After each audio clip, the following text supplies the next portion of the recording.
సతీ సహగమనం అంటే ఏంటో తెలుసా అండి?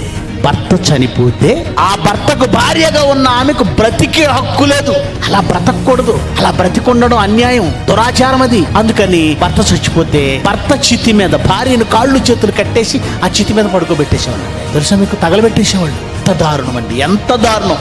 పైగా భార్యాభర్తల మధ్య వయసు వ్యత్యాసం ఎలా ఉండేదో తెలుసా?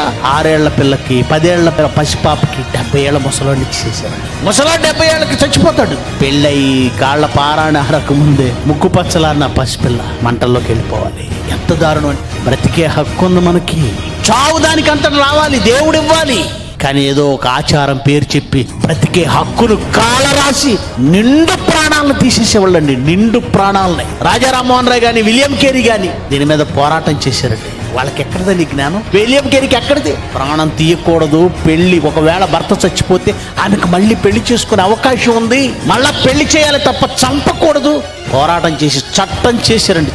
చట్టం తెచ్చారు. దానికి పూర్తినిచ్చింది ఏదో తెలుసా? బైబిల్.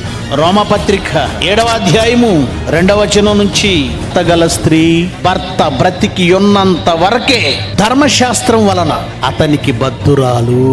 భర్త బ్రతికున్నంత వరకు భర్తకు ఆమె బద్ధురాలు. భర్త ఒకవేళ చనిపోయిన ఎడల భర్త విషయమైన ధర్మశాస్త్రం నుంచి, ఒకవేళ అమ్మా నీ భర్త చనిపోతే ఆ ధర్మశాస్త్రం నుంచి నీకు విడుదల కలుగుతుంది. విడుదలంటే ఏం చేయొచ్చు అండి అంటారా?